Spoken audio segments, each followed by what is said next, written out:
All right, today, before we get started into the book in science, we are going to get caught up on this. I'm going to go back to the computer because I got to control it from there.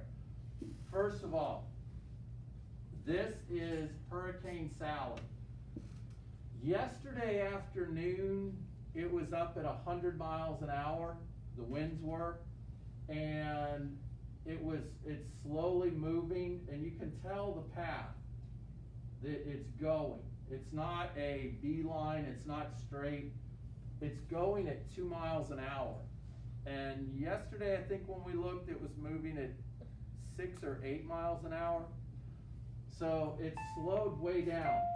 This is where problems come in. And the problems that they are talking about aren't with the wind, okay? It's with the water and the rain, okay? Right here, this is Florida, okay? And right in here is Pensacola, okay? There is a river that goes through here. There's another river over here. And in Mobile, Alabama, there is a river up through here, okay? The rivers are coming down.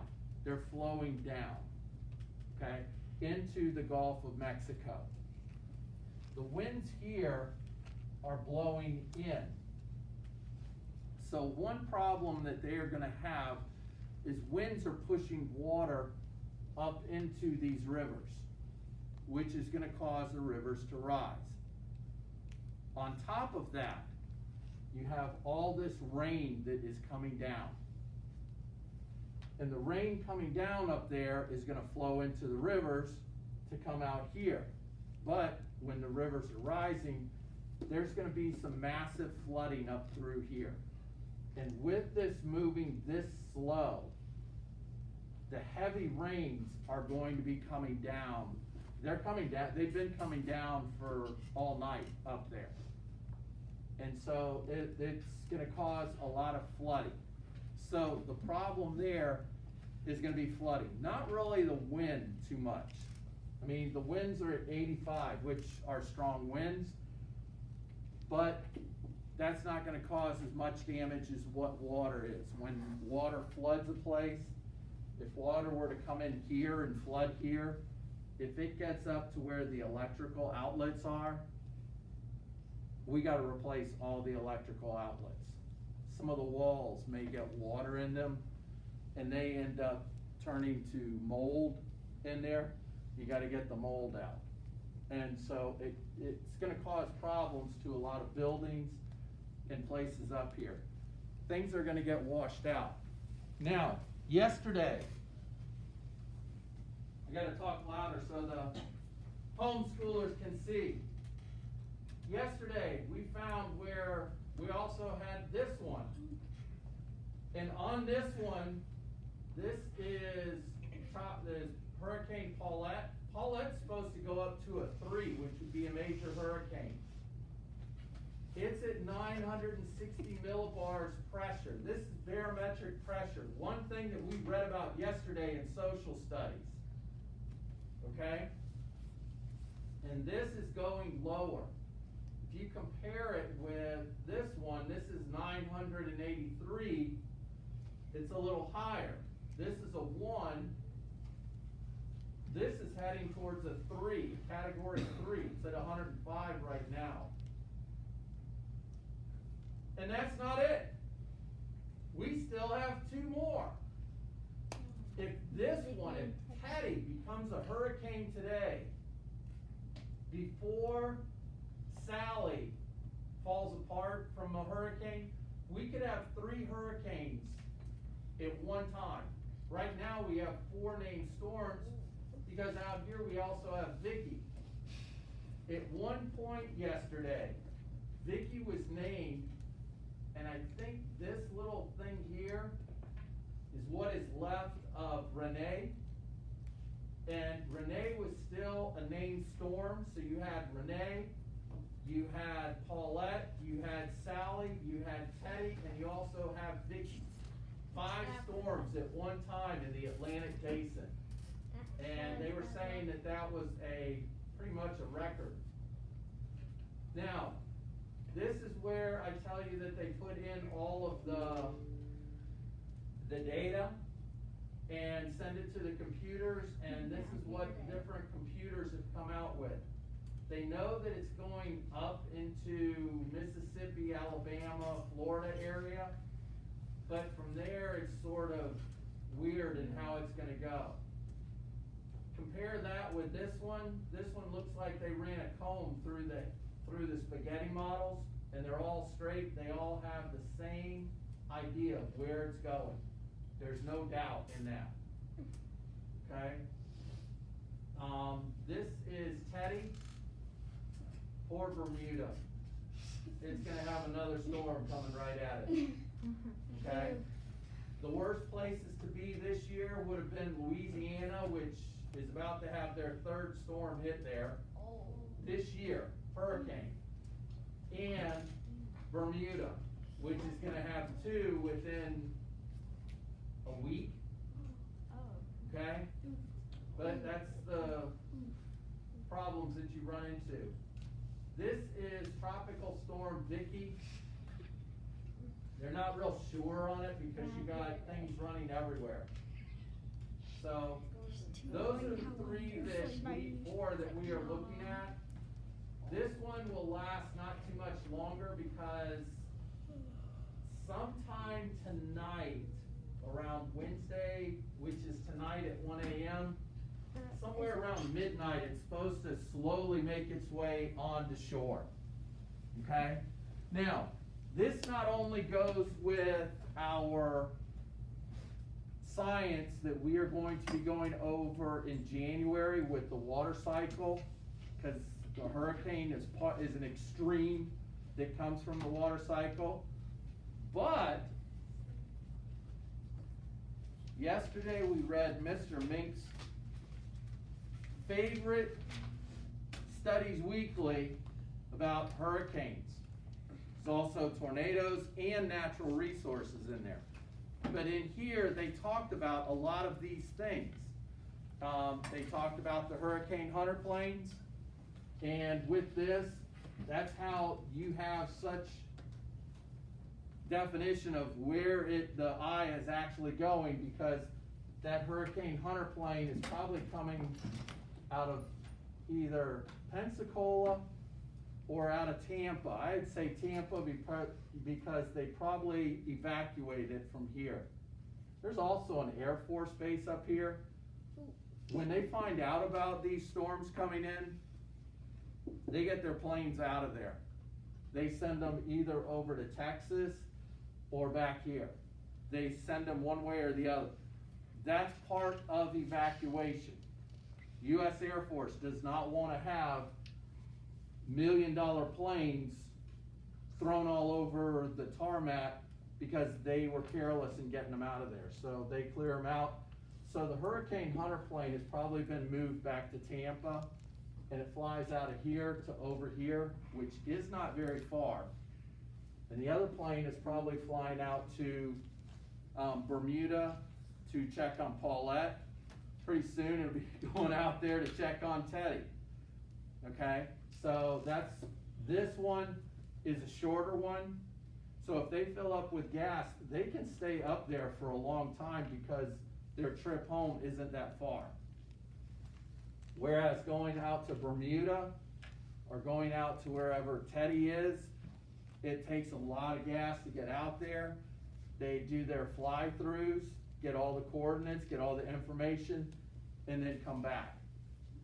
Here, they can fly around in this for a while, and that's how they figured out all these loops that they have with it. Okay? We'll check on it again later and see what's going on. Go from there. For right now, in your books, turn to page 22. Science books, page 22. Today, we are going to be talking about solids, liquids, and gases. Solids, liquids, and gases. 22 and 23.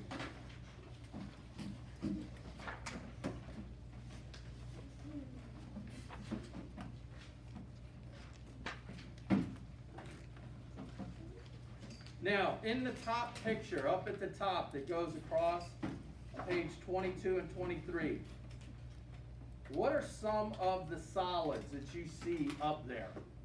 Speak up loud. Christian. Fish. Fish? Fish are solids. Human. The human. Luke? Goggles that he's wearing. The goggles that he's wearing. The goggles that he's wearing. They're solid. The little thing that helps him breathe is solid.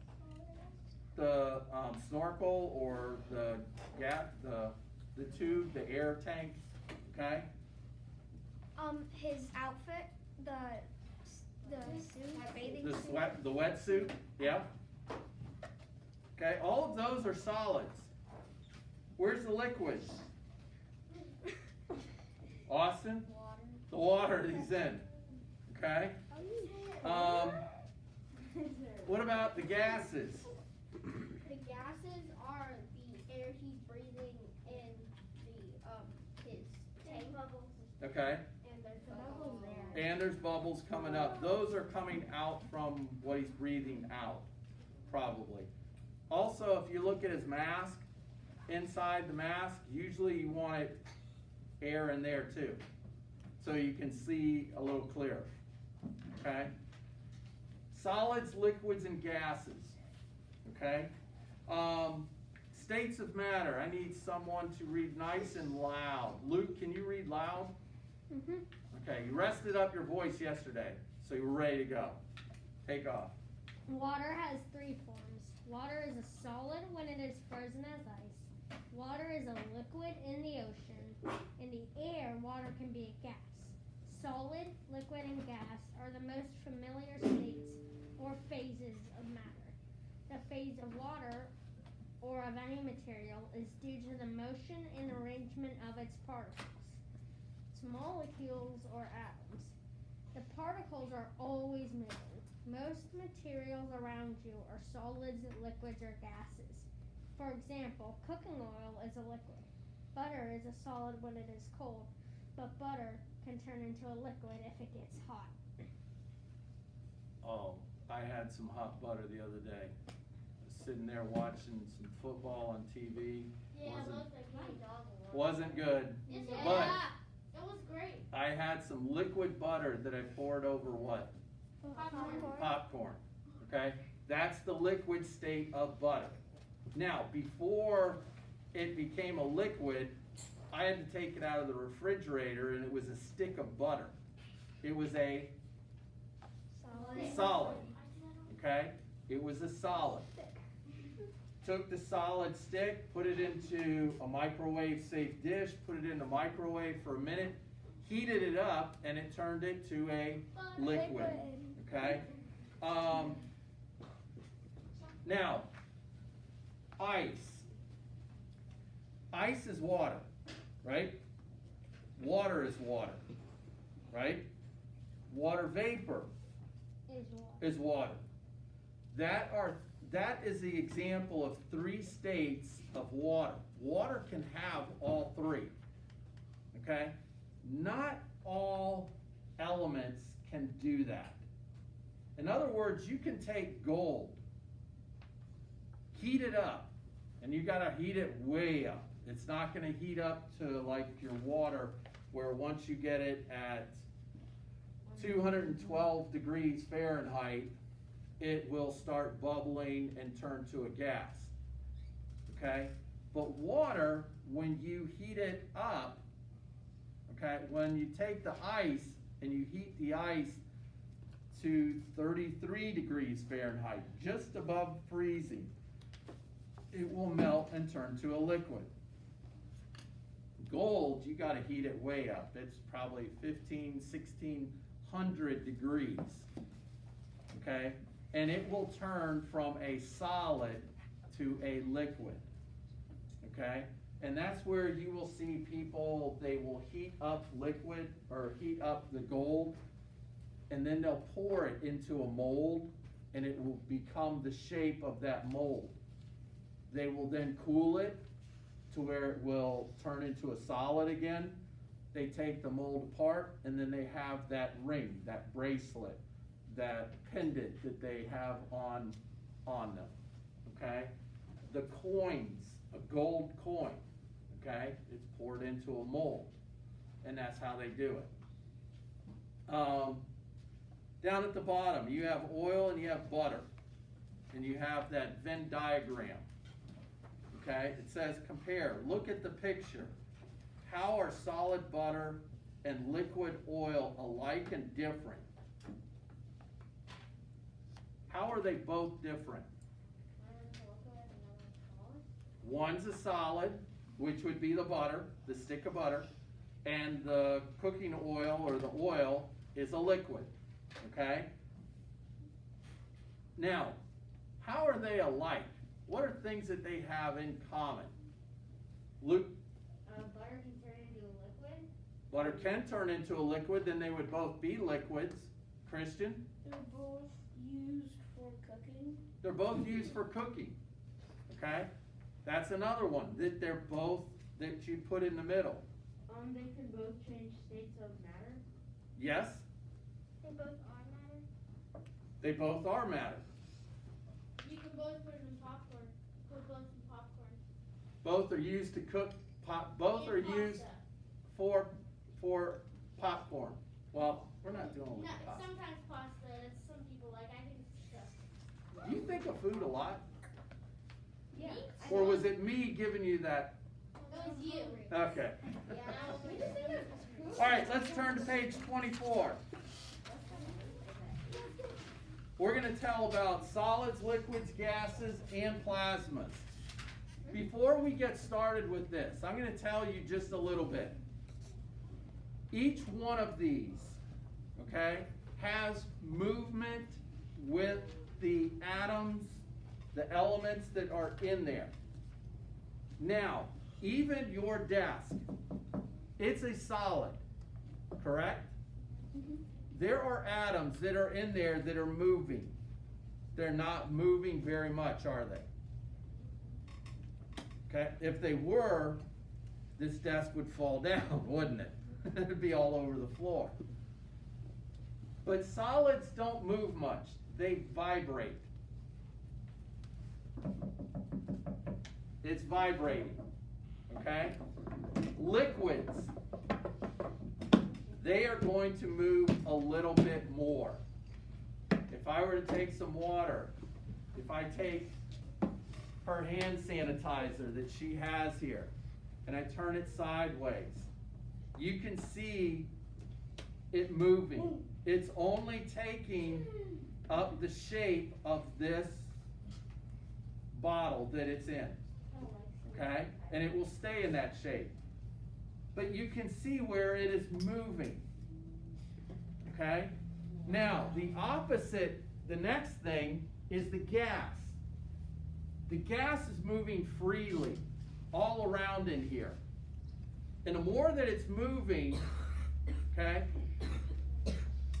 the hotter that it is, it moves more. The colder that it is, it moves less.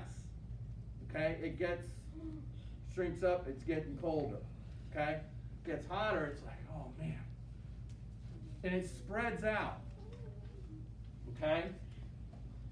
So, out of those three, which is moving the most? The gas. Which is moving the least? The solids. The solids. But they are moving. Okay? That's one thing that we don't think about. You're sitting there going, this isn't moving? But it is. It's only vibrating. It's not moving around. Okay? All right. I need someone to read solids and liquids and read it loud. Riley? Yeah. Emma, you're going to read gases and plasmas. Plasma is another state that we haven't gone over yet.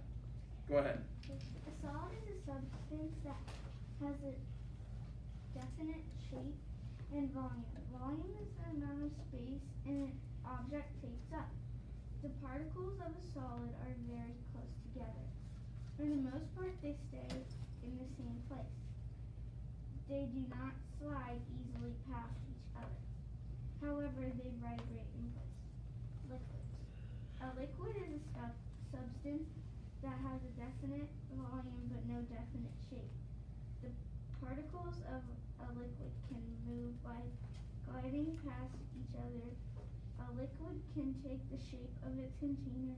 Forces hold liquid particles together, so a liquid can keep its definite volume. Now, one thing that they talk about with the liquids is it glides past. In other words, they're keeping in contact with each other, but they will glide past. Okay? Solids keep contact with each other, but they don't move, they just vibrate. And then the gases, we're gonna read with them, they aren't gonna really have to touch. They can move all apart, all around. Okay, go ahead. Gases.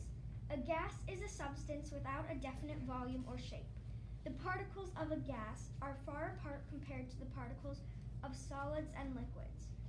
A gas can be squeezed into a smaller volume. Gas particles only affect one another when they collide as they move. If a gas is placed in an empty container, its particles will spread out evenly. The gas will fill all the space and take the shape of that container. Plasmas. Sometimes atoms break down into parts that have electric charges. This can happen at very high temperatures. This state of matter is called plasma. Plasma is like a gas because it has no volume or shape of its own. It is also like metal because it can conduct electricity. The sun is made of gas and plasma. There is also plasma in neon lights. And you might have a plasma TV at home. That's another one. The gases, they are going to take the shape of the container that they're in. So if I blow up a balloon, it's going to take the shape of that balloon. And it might be a round balloon, or it might be one that, I don't know, the balloon people have where they are long and slender, and they make them into hats and make them into swords and everything else. Okay, those are the other ones. Down at the bottom, describe what you think is inside a plasma TV.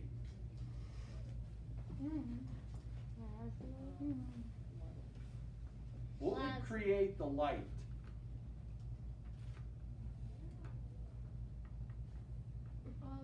Would it be plasma? Plasma is going to have it, but what's going to also help make it? The high temperature? Where's the high temperature coming from? The sun. No. The battery? No? You're all close.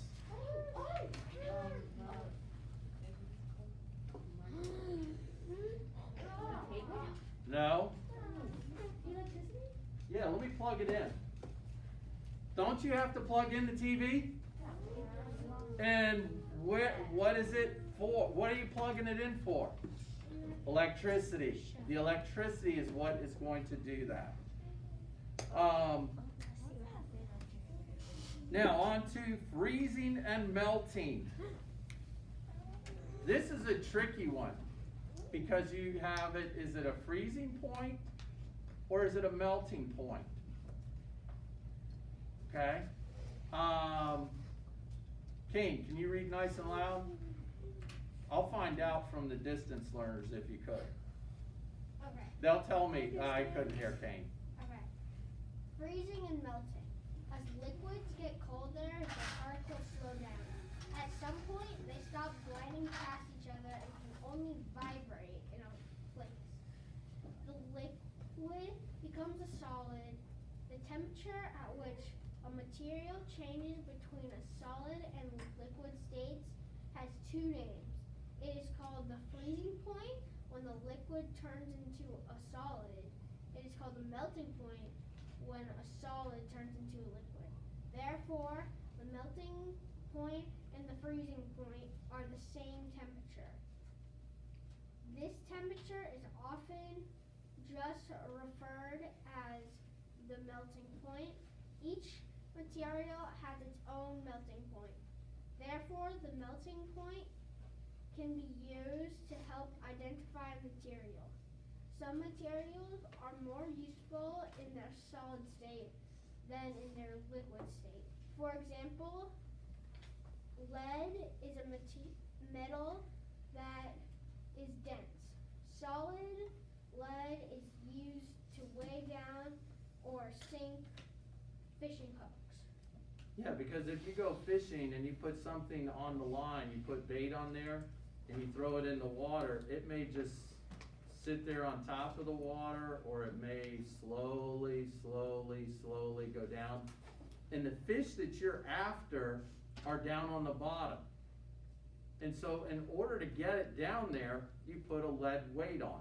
The lead weight is gonna take it to the bottom. It's also gonna pull your string out of your reel to get it down there. Once it gets down, the string will stop going out. You turn the reel a little bit, click it, no more string will go out. But then when something hits it and takes it, you'll feel it, and you know you got a fish on. If you don't, then you're not gonna feel it, okay? So that's all part of what that is. Now, freezing and melting point. Water. What temperature does it freeze at? Brian? 32. 32 degrees Fahrenheit. All right, what does it melt at? 0. Nope. Christian? 33. Nope. Water melts at 132. No. Ryan, what'd you say earlier? 0. No. Before that? It's the same 32. 32. It's what, Harper? temperature. It's the same temperature. It depends on what it's doing. If it is cold out and you have a liquid, the liquid is going to go to a solid at 32 degrees, right? Okay? If you already have the solid and it's hot out, once it hits 32 degrees, what's going to happen to it? It's gonna start melting. It's going to be melting. It's above. So that 32 degrees for water is the freezing point and also the melting point. But what he was reading about in here, it says that they only call it what? The melting point. That's all that they're going to call it. They're not going to call it a freezing point too, but it is the freezing point also. Okay? What's the difference between the melting point and the freezing point of a substance? This is really confusing, isn't it? What's the difference? A freezing point can make a liquid into a solid, and a melting point can make a solid into a liquid. Okay, yeah. I can accept that. They're not very different, but the words are different. Are they different at all? Not really. Is there any difference at all, really? No, nothing. It's the same temperature. Okay? Well, it just depends on whether you're going from a liquid to a solid, or if it's a solid going to a liquid. But it's the same temperature. Okay? Here's a challenge for you. Why might you want to consider the melting point of a substance before choosing materials for frying pans or engine parts? If you were making an engine, Andrew, okay, why would you not want to use like aluminum parts? Because they would melt quicker than another metal would. Okay? How about a frying pan? Megan, why wouldn't I want a metal frying pan? Why wouldn't I want a aluminum frying pan? Because because at a certain temperature it's going to melt. So not only are you going to cook your eggs, your aluminum pan is going to fall apart. Okay? And it's going to be gross. Eggs and Okay. You're gonna cook your So when they are making these parts, when they are making these parts, Luke, for different things, they have to take this into consideration. Is it gonna melt at a certain temperature? Engines will get very hot. And a lot of times when you're cooking things, you're gonna cook them at 400 degrees. And so if you get something that's gonna melt at 400 degrees, you're not gonna wanna have that as your pan. Okay? Moving on to evaporation. This is on page 26. Harper, nice and loud. Evaporation takes place when the particles leave a liquid and become a gas. Particles evaporate from a liquid when they are at the surface of the liquid and are moving upward with enough speed. This is how rain puddles and the water in wet clothes evaporate.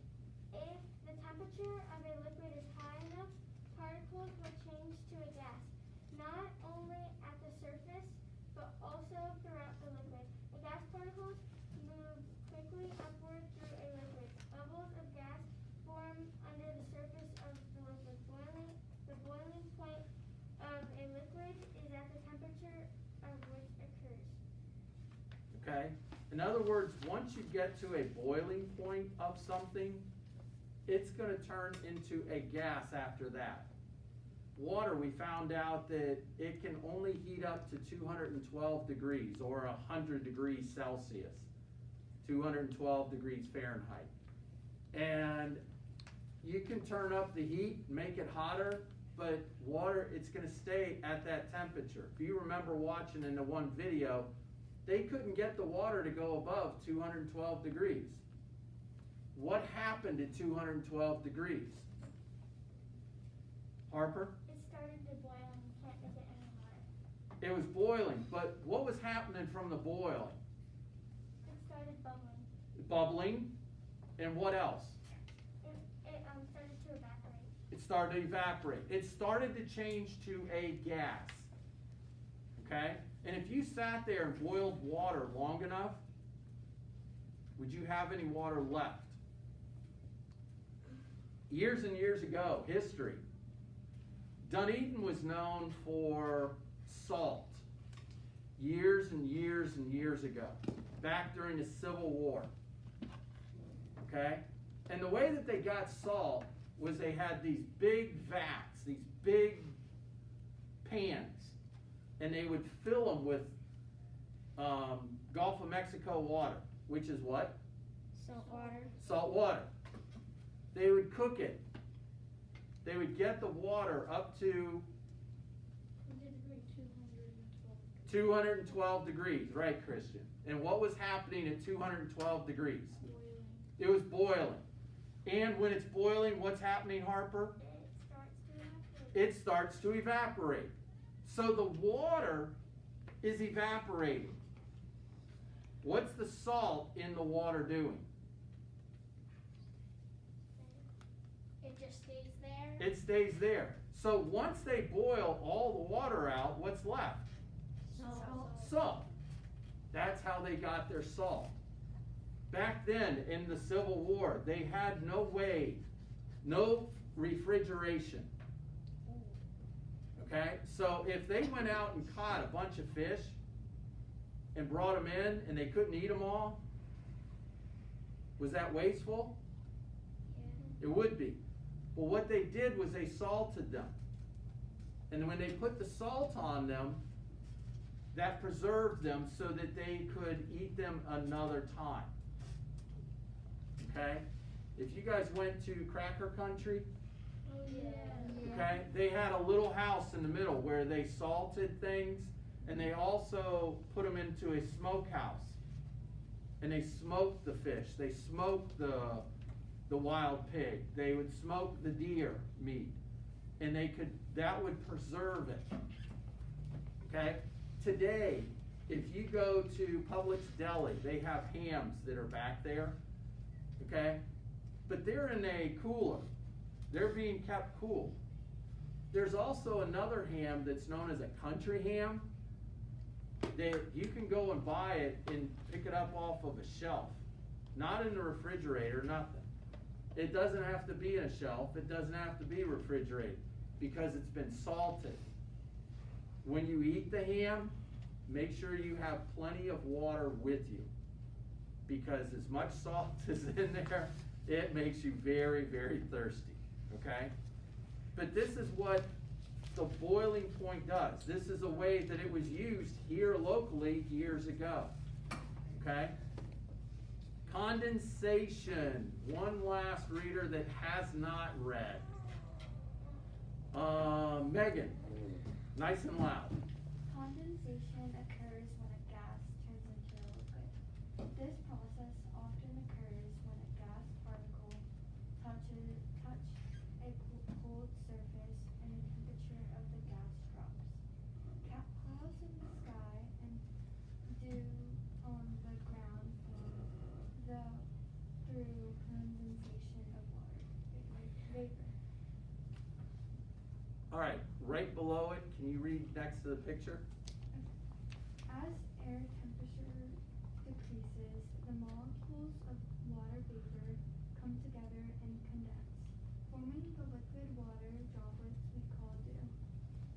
Now, if I were to go back there to my desk and pull the Diet Coke can that I have out of the koozie that's in there, the koozie that's there, it also absorbs all of this. But if I were to take it and put it onto Ethan's desk up here, if I were to have done that back when we first started this lesson, what would have happened? Christian? There'd be like water on the desk. There'd be water on the desk. And the reason why is because that can is cold. So the air around it, that's right around that cold can, is getting colder and colder. Now, that air has water molecules in it, because Harper over here was boiling water. I was? Yeah, you read about it. Take credit for it. She was boiling water. So there's water vapor in the air. As much as it's been raining outside, you can tell that. Now, with that water vapor in the air, right around the can, it's colder than what it is away from the can. So right next to the can, all those water molecules are condensing. They're getting closer and closer and closer together. Once they start getting closer and closer and closer together, they start touching each other, they start forming water molecules again, right alongside the can. And you get so many of them that will start, then after a while they keep piling on, piling on, piling on, and then a drip of water will roll down, and another drip will roll down. And they'll form a water puddle right there. Now, little do you know that with Hurricane Sally out here, all this weather that we have had lately has been nothing but rain. Sunday, it rained all day. Yesterday, it was sprinkling on and off just about all day. And right now, if you were to look at our back window, if you were to look at your windows at your house, okay, if they're not insulated, in other words, they're not double paned or something, this window in our door is not double paned. And so on the outside of it is what? Water. Because it's 72 degrees in here, and it's probably 80 to 85 degrees outside. It's cooler in here, but all that water that's in the air out there, it's so humid outside that it starts to condense and rub against, the molecules are rubbing against each other, then they cling onto the window. Once they cling onto the window, that is condensation, okay? In the mornings, okay, even if it's been clear and sunny all day long, or all, past few days. first thing in the morning, you will find wetness on the grass, that dew. What has happened is the ground got colder than what the air is. And so the ground cooling off down there after all night with no sunlight hitting it, cools off, it cools the water around, cools the air around it, forming water vapor. The water vapor clings to the grass, and that's where you get your dew from. Okay? Number 7, on to the right side. What is one thing needed for condensation to occur? Sienna? It's needed to occur for liquid. Huh? It needs liquid for it to turn to Yes, it needs liquid. Emma? It needs like cool air, like It a needs cold it- surface. Yes, it needs a decrease in temperature somewhere. Here, it's the decrease in temperature in the classroom, so it has that. In the mornings, it's the decrease in temperature from the ground as opposed to the air, okay? And with my Diet Coke can, it's the decrease in temperature of that nice, cold Diet Coke that's causing that, okay? It's that decrease in temperature. Number 8, this is an infer. The dew on the spider's web formed before sunrise.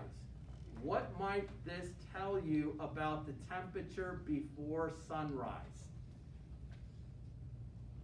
Riley? It was like wet, but also a little like colder, so it would make the dew like on the spider web like fall from the tree again. What's going to happen to the temperature after sunrise? It's gonna get hot. It's going to get hotter. So it was cooler. There was where the decrease in temperature was, and it clung to the spider web. Okay? Later in the afternoon, if you go out and there isn't any water on the grass, the dew isn't there, where did that go? It evaporated. Some evaporated, and some was probably taken in by the plant. Okay? But the majority of it was probably evaporated. Okay? And we're going to be going over that later. Any questions on this? Pretty easy? Okay?